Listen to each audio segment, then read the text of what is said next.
Oh non! Ça a coupé? Non, c'est bon. Excusez-moi, je pensais que ça avait coupé. Et voilà que l'homme lui dit, combien de fois, combien à toi tu as d'enfants? Alors l'homme riche lui répond, moi j'ai un enfant. Et Baruch Hashem, il manque de rien. Et tout ce qu'il veut, il l'a. Et je l'assume pleinement. Il dit, ah, tu en as un. Il dit, alors je vais te dire, toi, Hachem, il t'a donné un enfant, ça veut dire qu'il s'est associé à toi une seule fois. Moi, j'ai fait 9 enfants, et il s'est associé à moi 9 fois. Moi, je suis l'associé d'Hachem 9 fois. Toi, tu es l'associé d'une seule fois.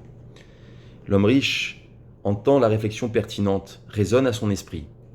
Il dit, si Hachem s'est associé à toi 9 fois, parce que comme le dit la Gemara si bien, pour faire un enfant, il faut 3 associés. Oui, mesdames, oui, messieurs, vous avez bien entendu. 3 associés. Dans le lit, on est 3. L'homme, la femme et Akadosh Baruch Hu. Aujourd'hui, on fait des lits 2 mètres par 2 mètres pour laisser de la place un petit peu à Kadosh Baruch Hu. Et voilà que l'homme et la femme peuvent avoir un enfant que s'il y a la présence divine. Donc l'homme lui dit, avec toi il s'est associé une fois, avec moi 9 fois. Tu peux garder ton argent, mais moi je suis l'associé d'Hachem. L'homme riche entend cette remarque, ne reste pas insensible. Il dit, est-ce que moi aussi je peux devenir l'associé d'Hachem avec toi, en te donnant la zaka? Et il va lui donner. Il va lui donner l'argent et le mariage va bien se passer, Baruch Hashem. Revenons à notre histoire précédente. On faisait 6 par 6. Comment on a pu s'en sortir? Comment on a pu faire tout cela?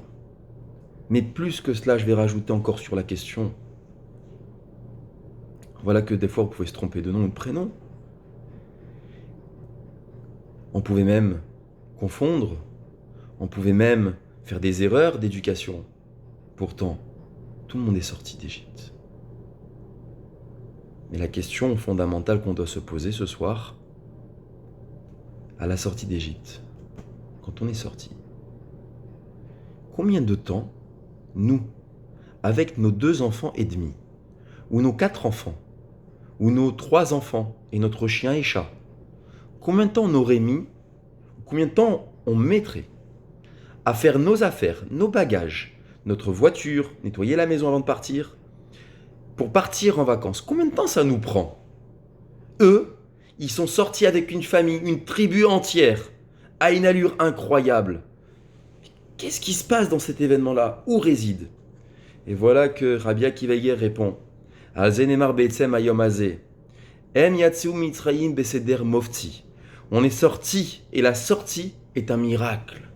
La sortie s'est passée de manière miraculeuse. On est rentré à 70, on est sorti un peuple. Mais toute cette sortie-là s'est passée de façon miraculeuse. Ils avaient confiance. Moi, je fais des enfants. Après, Hachem, il va m'aider. Mais chacun doit faire son effort. L'homme doit faire son effort, la femme fait son effort, l'enfant fait son effort, et Hachem, il fait aussi un effort. Mais chacun n'a pas baissé les bras. Il y avait de l'esclavage, on a fait des enfants. Il y avait une souffrance, on a continué à avancer. Quel est le message qu'on peut retenir ce soir? Si Hachem a réussi à mettre 3 milliards de personnes en confinement, parce qu'il y a un virus qui traîne, un virus qu'on n'arrive pas à arrêter, et qu'on nous a dit il faut rester à la maison. Alors, Bezrat Hachem, de la même façon qu'on est rentré aussi vite dans nos maisons pour nous confiner, eh bien qu'on entende un miracle, de sortir aussi rapidement que eux le sont, sortis d'Égypte. C'est ça qu'on attend ce soir. Bim temeat kemo shenemar bishivim nefesh yardu avotera mitzrayim ve'ata samera Hashem okira kiroshem la Rav Hashem. Il a donné sa bénédiction particulière. Il y avait des miracles dans la sortie. Il y avait des miracles en Égypte. Il y avait des miracles à la sortie. Saisissons l'opportunité qui nous est offerte aujourd'hui. On est à la maison, on peut se rapprocher du Créateur, on peut lever les yeux vers le ciel et implorer la miséricorde divine. Associons-nous tous ensemble, dans les bonnes actions, dans les mitzvot, dans le limud à Torah, dans l'étude de la Torah, dans la lecture des Teilim, dans notre filote, dans la tzedaka, dans tout ce qu'on peut essayer de faire et d'améliorer. C'est le moment, c'est le moment. Et là, eh bien, le miracle est venu. Chacun doit faire sa part d'effort. Comme ils disent dans les autres nations, aide-toi et le ciel t'aidera. Effectivement, fais ce dont tu es capable et Hachem t'enverra la solution. Pour conclure avec ce Ravolbé dit que le miracle ne vienne que si l'homme est allé au bout de ses capacités. C'est vrai que s'il n'y a pas de médecin, ne peut pas guérir. Mais c'est pas le médecin qui guérit. Ça veut dire qu'il faut deux choses. Il faut la faculté de l'homme, il faut la faculté d'Hachem. Il ne faut pas oublier que le monde est régi par un créateur qui s'appelle le Boré Olam. Hachem, Erad, il n'y en a qu'un. Et derrière les médecins, il y a Hachem. Mais chacun doit faire sa part. C'est pas je ne fais rien, je reste à la maison, j'attends le miracle. Et c'est pas l'homme qui fait le miracle. L'homme doit faire sa part. Une fois que je suis arrivé au bout de mes capacités, Hachem me dit, tu es arrivé au bout de tes capacités? Demande maintenant. Hachem, voilà, j'ai fait ce qu'il fallait. J'ai tout fait, j'ai tout donné, j'ai fait exactement ce que tu m'as dit. Maintenant, toi, envoie la solution. Les Ma'ala Minateva, comment on accède à aller au-dessus de la nature, c'est en implorant la miséricorde divine une fois que nous sommes allés au bout de nos capacités.